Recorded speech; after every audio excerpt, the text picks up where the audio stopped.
It's conference championship week, and it's homework time for Kyler Murray. What do I mean? Let's discuss.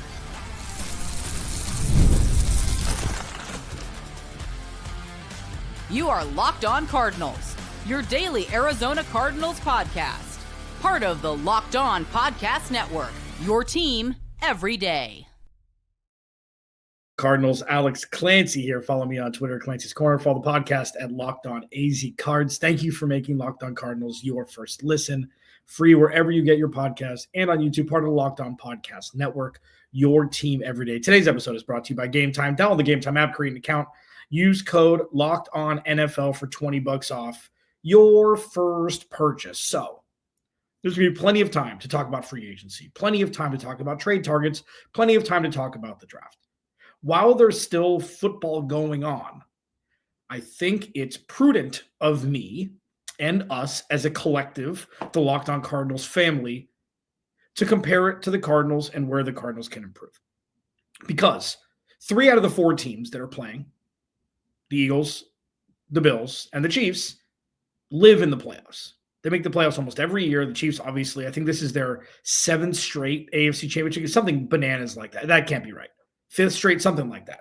They make the AFC, they just make the AFC championship game. It's what they do. The Bills have been thwarted in the playoffs a handful of times by the Chiefs, a handful of times by other teams. And the Eagles have made a Super Bowl recently. They're in the playoffs, they're in the playoffs, they're in the playoffs. So for Kyler Murray specifically, there's a lot of things that can be watched and takeaways that can be taken, both positive and negative. Coaching, same thing. 3 out of the 4 coaches. And I'm not negating Washington by any stretch. They just haven't been there in a while.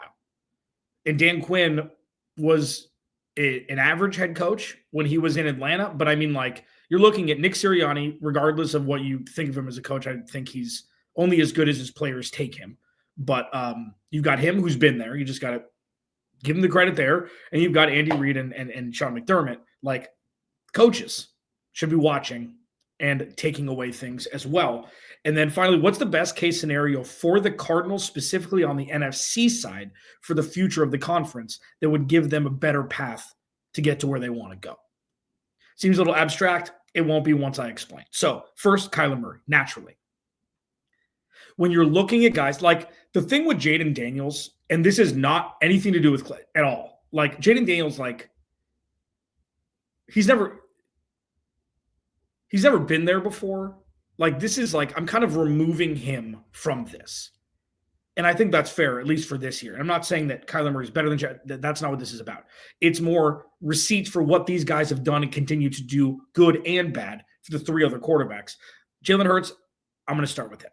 So for me, Jalen Hurts is a product of one of the deepest rosters that we've seen in a long time.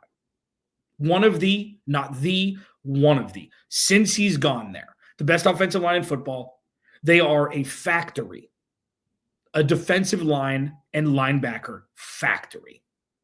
Good drafts. They've hit on players, they've hit on free agents. The best offensive line, the best defensive line tandem, like collectively in football for the last 3-4 years. I know Detroit's nipping at their heels, but Philly's been the standard, the dictionary definition of great offensive line, great defensive line. Okay, that's not a fault of Jalen Hurts by any stretch, but that's just what it is. It's got Saquon Barkley. They've got a great defense. Like, Jalen Hurts doesn't do well when things are off script. Jalen Hurts doesn't do well when he has to throw the ball 30-plus times a game. That's not their game. He's in the 160, 170 yards and running the ball and giving the ball to Saquon. Like, this is something for Kyler Murray to learn from, because you know what? He's the same way. So anything that you can take away from watching Jalen Hurts and get better at that, Kyler Murray-wise, you do. And that's also running the ball as well. Jalen Hurts is fantastic. Like, he's a great football player. He throws a great deep ball. He's got a great arm. He's a good leader. Like, this isn't a knock on him. And he also isn't great at times when things are off script, when he has to throw the ball, when he's forced to be a passer. Kyler Murray doesn't have that problem. Kyler Murray's problem is when things go off, off beat, a lot of times it's just, 3 and out, and the offense looks anemic. So anything that he can take away from Jalen Hurts, whether good or bad, would benefit him moving forward. because the lights are brightest, because this is a game that the Eagles are supposed to win in theory. You know, the odds, the history, it's a rookie quarterback, it's, whatever it is. They're supposed to win this game. Jalen Hurts hasn't performed very well in the playoffs at times. They had an early exit last year, I believe, and it just hasn't been great. So that's something for Kyler Murray to watch. Now, for the other side of things, watching what Josh Allen does to produce should be number one on Kyler Murray's list. I used to compare, and I would still, Josh Allen and Kyler Murray, not their stature, because, he's 6 inches taller than Kyler. He's bigger. He's a tree trunk with legs. He has no regard for his body. It's like it's like a wrecking ball. He's got a great arm. He's one of the better quarterbacks. He does make some mistakes, but by and large, Josh Allen is an absolute just specimen to watch. Like him and Lamar Jackson are just, they change what the position of the quarterback looks like. And he does a lot of things very well that Kyler can struggle at. And I think that with Josh Allen specifically, Josh Allen has some more, not like F it, I'm throwing it kind of thing. He did early in his career. He was a turnover machine early in his career. He unlocks a different dimension of how to produce in football. He's imaginative with how he does things. And it's not like, if you just watch a highlight reel on Josh Allen, it's like, how did he do that? How did he even think to do that? Whether it be an angle of throwing or fitting something into a tight spot, or like faking a run and then lobbing the ball over a backer to a tight end for a long touchdown. Like he just does things differently. And that's why he's been so successful. And Kyler, it seems like, while Kyler Murray has special in him, he does, and we've seen it, countless times. The lows for Kyler are lower than the other 3 quarterbacks in the conference championship game. I maybe borderline with Jalen Hurts, but like Kyler's lows turn into an absolutely anemic offense for the Cardinals. So we've seen it. Josh Allen, this is it. Josh Allen always goes down swinging, and Kyler doesn't. And that's not challenging Kyler Murray's heart, his resolve, his intellect. That's not challenging any of that. Sometimes it feels like Kyler Murray has training wheels on, and Josh Allen is a race car going downhill with no brakes all the time. And he's been able to harness and control it. And that's something that is so incredibly powerful if controlled properly. Otherwise, you're just a turnover machine, and you're closer to Jameis Winston than you are to anything else. And he's been able to do that. That's what Kyler can learn from him. Sometimes just take the restrictor plate off and go. Stop thinking. Just go play football. And then with Patrick Mahomes, the biggest thing, and again, I'm not comparing these guys' talents. I'm comparing what the takeaways Kyler should be looking at, the things he should be looking at this weekend. The game manager ability of Patrick Mahomes is unrivaled. Better than Joe Burrow, better than Josh Allen, better than anybody else. Doesn't matter. He's always in control. He's always under control. Always, always, always. Doesn't matter if it's pretty. Doesn't matter if it's not. He's always under control. And it's something that when your quarterback is the metronome for your team, when your quarterback can always be trusted, do his little finger thing like, all right, I'm ready for the play. Everybody knows it. Blue 80. Everybody knows it. It's just like, it's a metronome. It doesn't stop. Doesn't matter how important the situation is. If they're up by 40, it doesn't matter. There's no wavering with him. And that's something that Kyler can get better at. And also, to Kyler's credit, most people don't have that. Whether you're a winning team or a losing team, it doesn't matter. Most quarterbacks aren't like Tom Brady was like that, of course. Peyton Manning is probably the best ever at that. Like, Peyton Manning's probably the most underrated quarterback in the history of football, even though he's looked at as one of the best. Patrick Mahomes now, that's what he does. That's why when I constantly talk about game manager and how Kyler Murray needs to be an elite game manager who makes special plays at times every day, as you know that I'll say that from time to time. Like, Patrick Mahomes is it. He's the poster child of this day and age of football. Doesn't matter.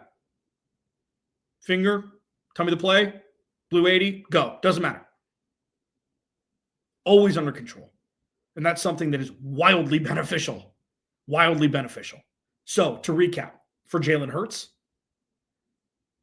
understand that needing to make plays when things aren't perfect is what makes a good quarterback great. And while Kyler's a better thrower, he's just a better passer than Jalen. Jalen Hurts throws the deep ball better because that's just the offense. So like, oh, A.J. Brown's down there somewhere. It's a different offense. Kyler's just a better pure quarterback if you had to compare the two. But Jalen Hurts does a very good job taking what the defense gives to him while running the ball. And Kyler Murray is like kind of flipped with that, where it seems kind of forced now with him. I don't know. It's probably the offensive scheme, and it seems like he gets in his head too. But Josh Allen, learn how to take the restrictor plate off and just go play football. That's when Kyler Murray's at his best. And then the game managership of Patrick Mahomes is something that should be rivaled and taught in schools. Locked On Cardinals, your team every day. What about the coaches? They should be watching film this weekend too. We'll discuss it next. Locked On Cardinals, your team every day. This episode of Locked On Cardinals is brought to you by our friends over at Prize Picks. It's playoff time, and if you're like me, you want to make the most of these final weeks of football action, and that's where Prize Picks comes in, man. If you love football and want a chance to win real money while watching the games, Prize Picks is the place for you. It's the best way to turn your sports opinions into cash with daily fantasy player projections. With Prize Picks, you simply pick more or less on projected stats, like total passing yards or rushing touchdowns, and for a shot to win up to 1,000 times your money, 1,000 times your cheese. You can make your picks in less than 60 seconds, and whether you're looking for a flex play to boost your payout or want to cash out quickly, Prize Picks has got you covered. With over 10 million members and billions in winnings, it's clear that people are loving this platform. Here's a special offer for Locked On NFL listeners. Download the app today. Use code LOCKEDONNFL to get $50 instantly after you play your first $5 lineup. That's Prize Picks. Run your game. Download the app today. Use code LOCKEDONNFL to get $50 instantly after you play your first $5 lineup. I almost went $5 footlong there. Any? Damn, that's an old school. Dang, no longer $5 footlongs over there at that establishment. Anyway, Squirrel, please go to the YouTube channel, search Locked On Arizona Cardinals, hit that subscribe button, man. There's gonna be a lot of good stuff coming for the rest of the offseason. Like, it's crazy. The draft is less than 100 days away. There's already like one thing, and I'll do more of this next week, but there's already so many potential shakeups in the top 5 quarterbacks. Abdul Carter, Shedeur Sanders, Travis Hunter. It's like there's going to be a top 10 pick that just falls into the Cardinals' lap at 16 if they choose to stay there. It's a great position to be in. I don't care that they won in week 18. They dropped 4 spots. It's all in the same area. This draft is deep at the positions the Cardinals need the draft to be deep in: offensive line, defensive line. Like, it's not going to be a sexy pick. And that's exactly what it shouldn't be. Yeah, what it should be. Shouldn't be, whatever it is. The coaches, homework. What can they take away?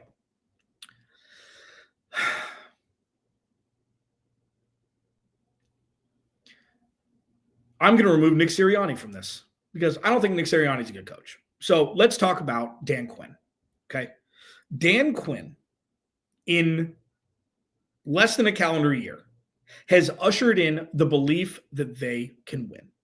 Every day, every game, every snap, and everybody, you can tell, is buying it. And that's something that Jonathan Gannon does a very good job of.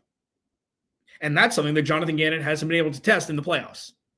And that's something that Dan Quinn, over his decades in the NFL, whether he was with Seattle as a DC when they had the Legion of Boom, or in Atlanta where they won a bunch of games, or ushering in this new regime in Washington, he's been a stable force and has had buy-in from his team. And when we see the coaching carousel go around every day, every hour, you're on Twitter, everything's changing. Liam Cohen's, he's saying he's going, he's staying, he's going. A calming force as a head coach is not as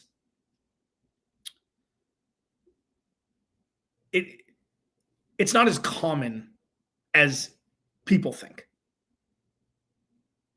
And with Dan Quinn, what Jonathan Gannon can take away from that is just watching what a coach like him in the forefront does under the brightest lights on the road in a game they're definitely supposed to lose after blowing out a team they were supposed to lose by double digits to with Detroit Lions. And while each coach, Jonathan Gannon, can have a takeaway from, that's the one for Dan Quinn. The offense, Drew Petzing should be looking at what Cliff Kingsbury does that's the opposite of what Drew Petzing does. And I'm not saying that they need to infuse a run and gun offense. I'm not saying that. I'm not saying they need to run 7 wide receiver screens a game. I'm not saying that. But what I am saying is how they get Terry McLaurin involved is something that Drew Petzing will need to infuse into this offense next year with Marvin Harrison Jr. And I'm not saying we saw this coming. We saw this coming. I saw this coming. Marvin Harrison Jr. is going to be the third option for the loyal everydayers of this podcast. Right after they drafted him, like, he's not going to be wide receiver. He's not going to be the first option. He's not going to be pass catcher 1. It's Trey McBride. He's not going to be the first option. That's James Conner. This isn't news. This isn't surprising. And when Drew Petzing evolves, you hope, with the next iteration of this offense next season, you'll have, hopefully, a wrinkle in there that is embedded into the coding of that offense for 2025 that includes Marvin Harrison Jr. at a much more substantial rate. And I think it'll come. Like, I'm not worried about, like, oh, Malik Neighbors and Brian Thomas Jr., oh, they're up for Offensive Rookie of the Year. How many games did their team win? How many games did their team win? It doesn't matter, dude. It just doesn't matter. It doesn't matter. And then moving to Sean McDermott, this is the fun one. Because Sean McDermott is a defensive guy. They brought in Joe Brady to completely change the offense. And lo and behold, what was the biggest change from the Bills after Brian Daboll left? They brought in Ken Dorsey, who stunk. And then Joe Brady came in. What was the biggest change for the Bills with their offense? Say it with me now. They started running the ball. They never ran the ball. Devin Singletary was an afterthought when he was there. Oh, no, you've got a guy that you drafted in the 3rd round out of wherever James Cook went. Georgia, I should know that. Florida State? I don't know. And you've got Josh Allen's legs. Just run the ball a lot. They drafted Ray Davis. Run the ball. Oh, what's Drew Petzing doing? Oh, interesting. It works, doesn't it? But this one for me is more Nick Rallis. They've got a juggernaut that they're going on the road to face. They have never been able to slay the dragon. 13 seconds still is in the back of their head. And they've got to go and do the impossible meaning they've never done it before. That's more Nick Ross. Like, I'm assuming Nick Ross is going to nerd out watching that game.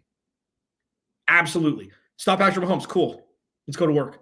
When you look at the defense that the Cardinals have going into 2025, you should be salivating with that secondary. And this isn't like, oh, if this, then this. If this, then this. No, we've seen it. It's only going to get better. We'll see what happens with Kazir White. The pass rush, it can't get worse, which is a fantastic position to be in.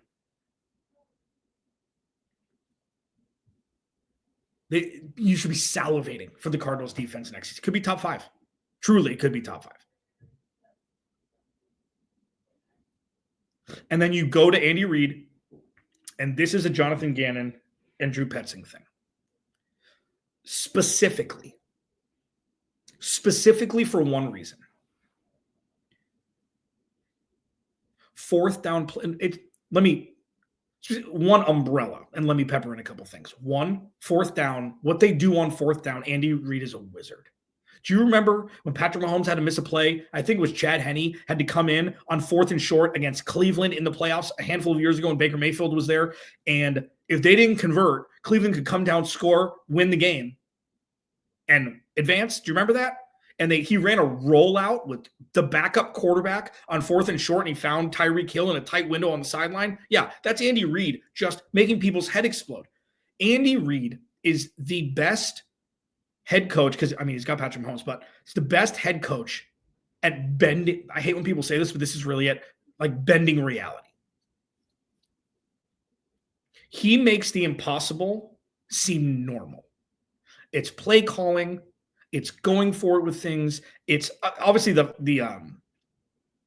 formations and stuff. Just remove that. That's just like we won a bunch of Super Bowls. Like we're bored. We're bored. How he conducts calling an offensive game,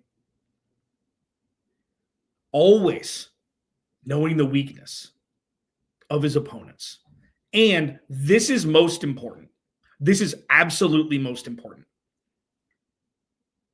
Knowing that if something works, you keep going back to it. And what I mean by that is if things aren't going the way to plan, Travis Kelce, DeAndre Hopkins, whatever it is, Rashee Rice before he got hurt, the run game isn't working. Noah Gray has a mismatch whenever he's on the field, 7 receptions, 80 yards, 2 touchdowns. It doesn't matter who it is. If it's not 1A, if it's not James Conner, Trey McBride, oh no, now what?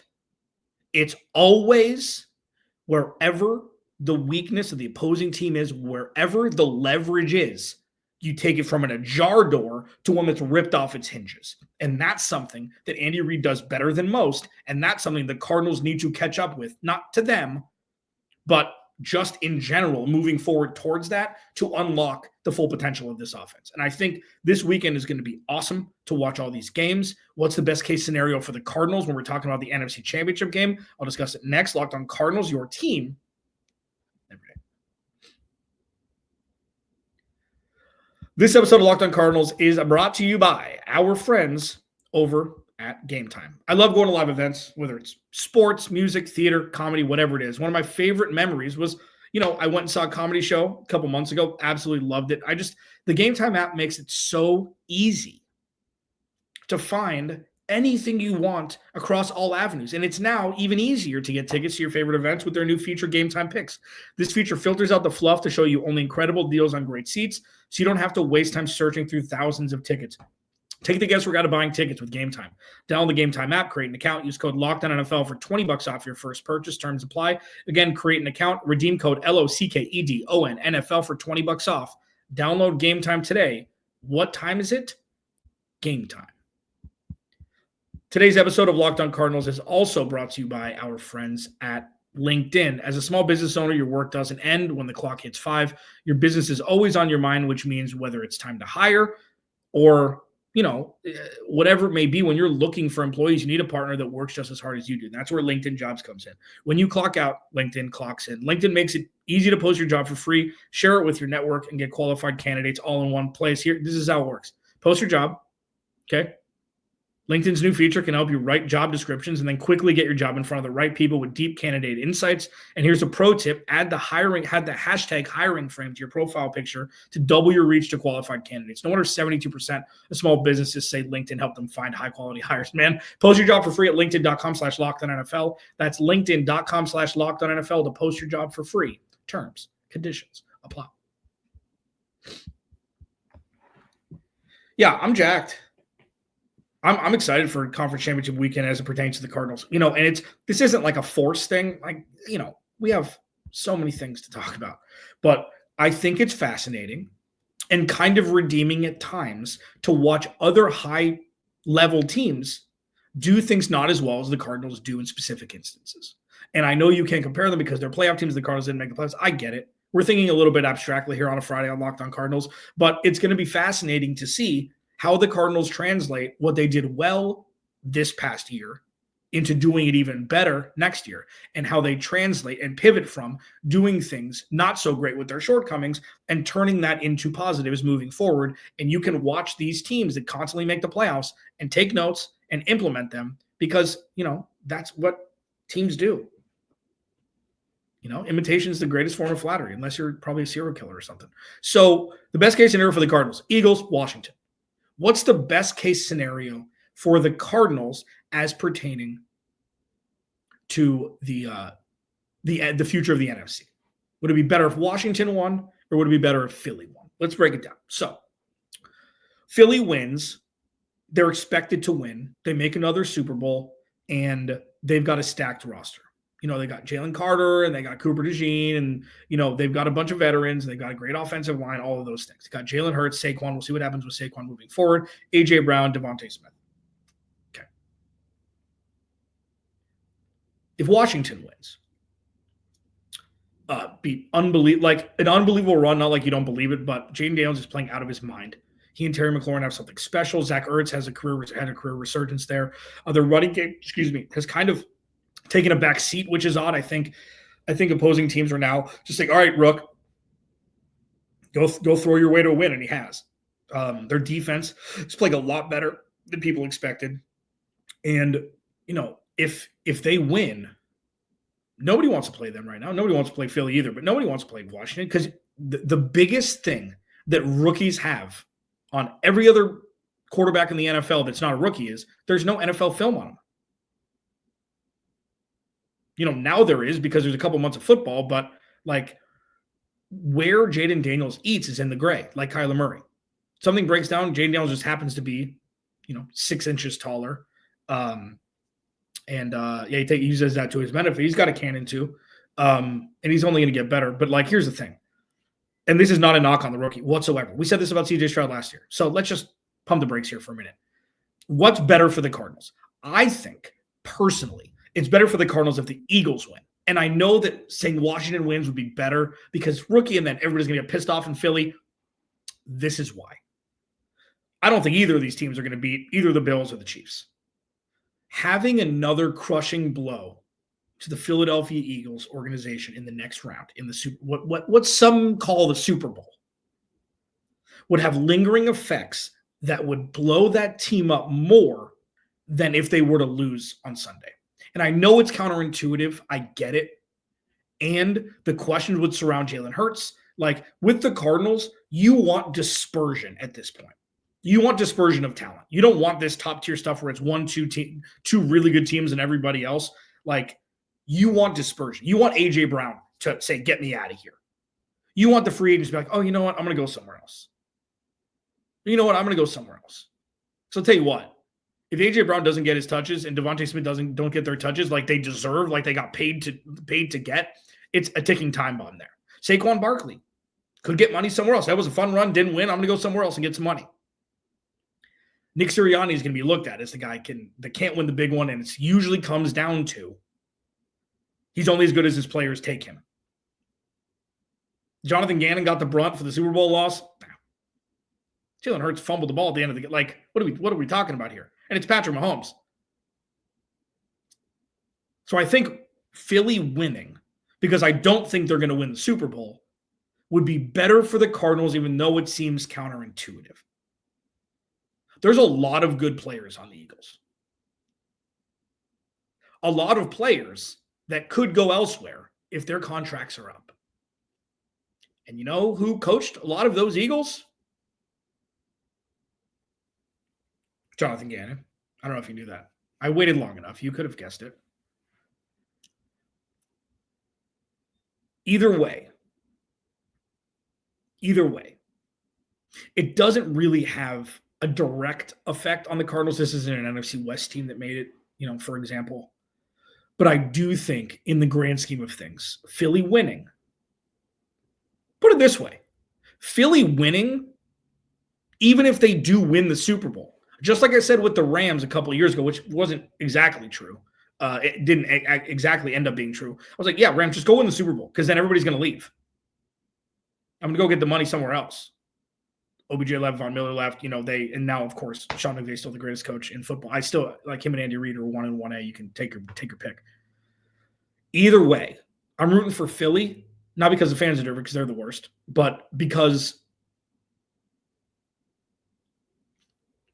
irrespective of outcome at the end of the season, that is a ticking time bomb there. For better, for worse. If they win, go get money somewhere else. If they lose, is Jalen Hurts the guy? Is Nick Sirianni the guy? And let everything unravel. Locked On Cardinals, your team every day. Remember, without you, there is no me. I'll talk to you on Monday.